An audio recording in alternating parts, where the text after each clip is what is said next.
Muy buenos días, gracias Bridget. Muy buenos días a todos. Agradezco esta oportunidad de formar parte de este ilustre panel y las presentaciones también a lo largo de los últimos días, de modo que quisiera darles una perspectiva distinta. Antes de abordar este tema, hemos tratado del el tema de la cadena de suministro y la fuerza laboral. Desde que empezó esta semana, quisiera contemplar y saber cuál es la dinámica de la salud mundial hoy por hoy. ¿Qué ocurre? Hoy por hoy hemos hablado ya de la cobertura universal, hemos mencionado que tenemos que cumplir los objetivos del milenio y también los objetivos del milenio si son sostenibles. Hemos hablado también de las enfermedades contagiosas no transmisibles. En esencia, en este contexto deberíamos suponer que los que toman las decisiones en los países en desarrollo deberían colaborar y hacer frente a recursos limitados y también valerse de todas las inversiones para poder llevar y lograr todos sus objetivos sanitarios y las inversiones en los recursos humanos y en la cadena de suministro quizás no sea tan evidente, tan fácil para todos ellos. Una vez más, quisiera explicarles las distintas intervenciones efectuadas por parte del Ministerio de Salud. Tenemos que tener en cuenta y invertir en los equipos, en la infraestructura y también capacitar a todos los integrantes de la cadena de suministro y la financiación sanitaria a través de todo el sistema de salud. Al centrarnos únicamente en el sistema de suministro, tenemos que contemplar la salud, todos los distintos elementos que intervienen los recursos humanos para la cadena de suministro, de modo que hay un sinfín de temas que podemos abordar. Hay muchas inversiones que se han efectuado. Aquí vemos los vínculos con lo que Chris acaba de decir que me precedió, pero las inversiones en los recursos humanos, la cadena de suministro, desde luego, también compite con distintos temas. Ahora bien, ¿cómo podemos ayudarles a ellos a tomar o a adjudicar estas y de realizar estas decisiones a fin de respaldar las inversiones en los recursos humanos?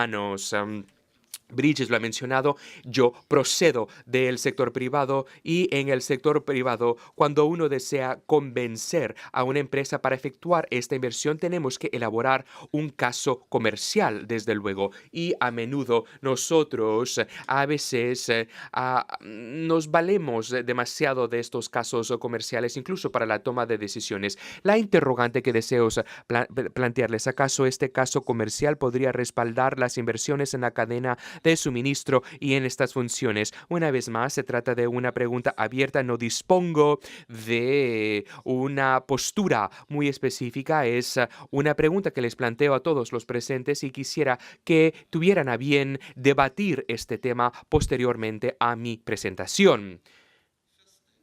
El primer paso, ¿acaso esto tiene sentido elaborar este caso comercial? He examinado todos los distintos estudios y he seleccionado los que figuran en pantalla. Hace unos años el Banco Mundial, conjuntamente con los demás interlocutores en el desarrollo, procuraron establecer distintos proyectos de piloto para tratar de entender cuál es el modelo de la cadena de suministro. Y desde luego tenemos los planificadores a nivel del distrito y a través de los distintos sectores. Lo que podemos aquí apreciar es un modelo, es una combinación de un planificador al nivel de la comunidad, de un planificador de los productos y también tiene en cuenta la disponibilidad de las existencias. Desde luego esto supone un gasto y al sacar la cuenta de la supresión de un día con agotamiento de existencias, podemos ver que esto asciende a unos 4 euros, o bueno, unos 4 dólares. Es algo muy rentable. Y si desean saber si es un modelo que se pueda masificar, es ampliar, bueno, cuál es el valor que esto genera. Y desde luego hay distintas aproximaciones que desde luego valdría la pena si esto asciende a $22, si hemos evitado la muerte de una persona, desde luego. Y podríamos, desde luego, demostrar que la inversión en la fuerza laboral de la cadena de suministro puede incidir de manera positiva en dichas inversiones. Ahora, ¿cómo podríamos elaborar este caso comercial?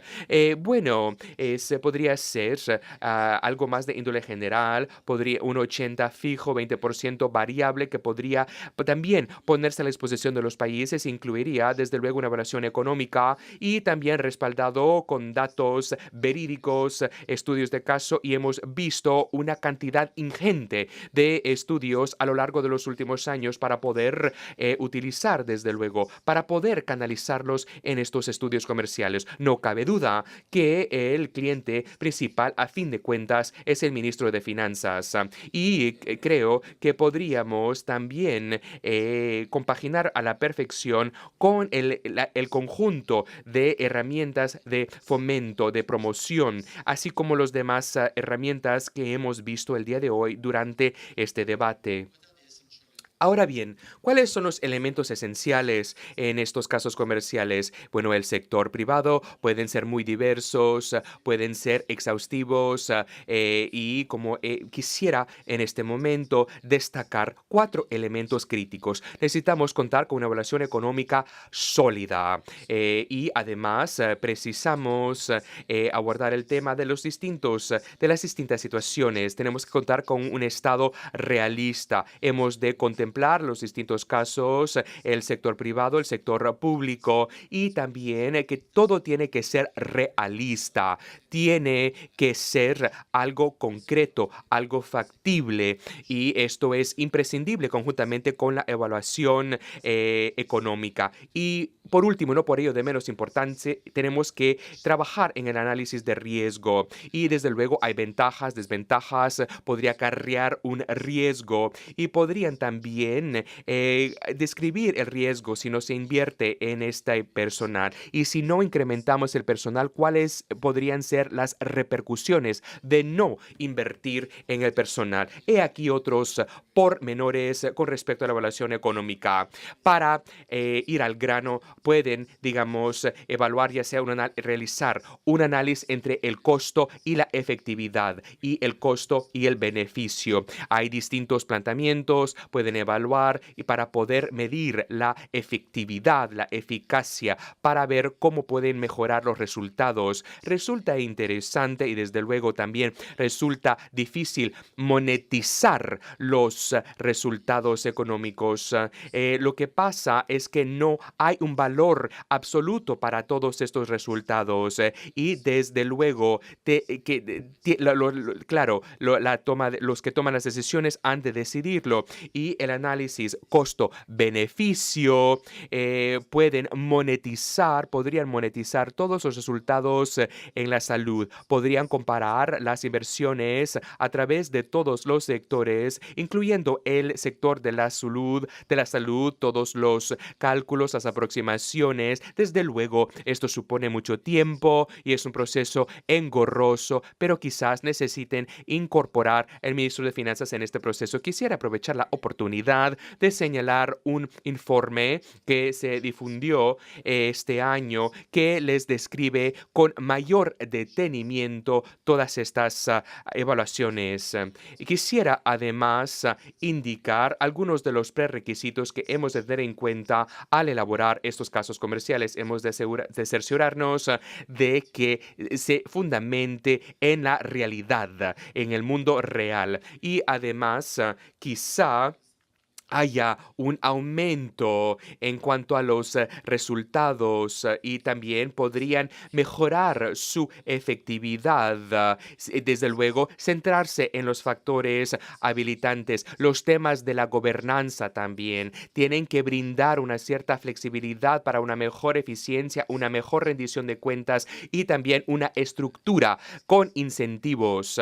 Y también deben entender a plenitud los mercados cuidados laborales sanitarios. Que estos casos, desde luego, no están no aislados.